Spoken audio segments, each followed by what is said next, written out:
Teman-teman semua, hari ini kita akan membahas saham perusahaan DLTA secara lebih mendalam dengan pendekatan investasi fundamental.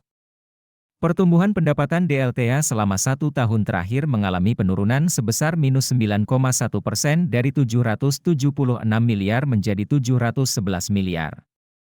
Namun, jika dilihat dari rata-rata pertumbuhan (CAGR) selama 5 tahun terakhir, perusahaan mengalami penurunan sebesar minus 4,5%. Ini menunjukkan bahwa pertumbuhan pendapatan DLTA dalam jangka panjang tidak terlalu baik. Laba bersih DLTA selama 1 tahun terakhir juga mengalami penurunan sebesar minus 23,7% dari 227 miliar menjadi 184 miliar. Sedangkan, jika dilihat dari rata-rata pertumbuhan (CAGR) laba bersih selama 5 tahun terakhir, perusahaan mengalami penurunan sebesar minus 11,4%. Ini menunjukkan bahwa performa laba bersih DLTA dalam jangka panjang juga tidak terlalu baik. Profitabilitas DLTA jika dilihat dari gross profit margin meningkat dari 68,8% menjadi 70,2%. Namun, net profit margin justru menurun dari 29,3% menjadi 25,8%. Ini menandakan bahwa efisiensi biaya perusahaan perlu ditingkatkan untuk menjaga profitabilitas yang sehat.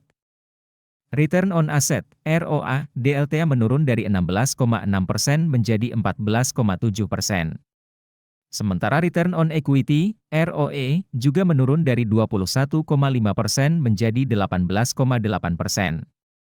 Meskipun masih di atas 10%, tren penurunan ini menunjukkan bahwa efisiensi penggunaan aset dan modal perusahaan perlu ditingkatkan.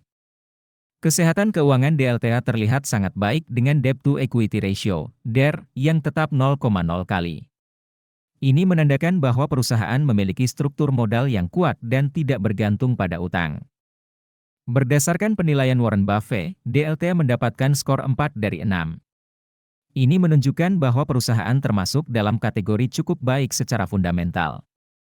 Untuk penjelasan lebih detail, kalian bisa mengunduh aplikasi investor yang link downloadnya ada di deskripsi.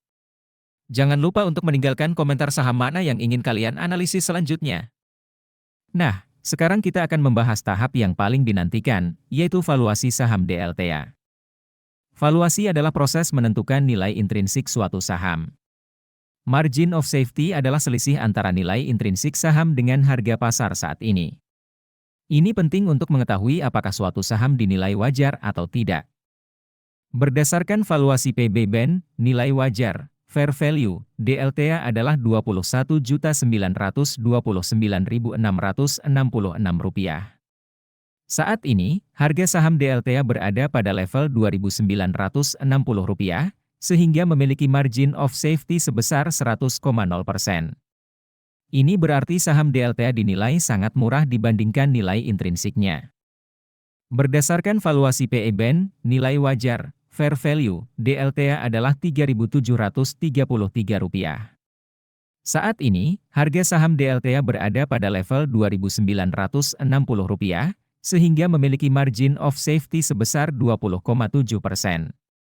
Ini berarti saham DLTA juga dinilai cukup murah dibandingkan nilai intrinsiknya. Teman-teman semua, ingatlah bahwa keputusan investasi adalah tanggung jawab masing-masing.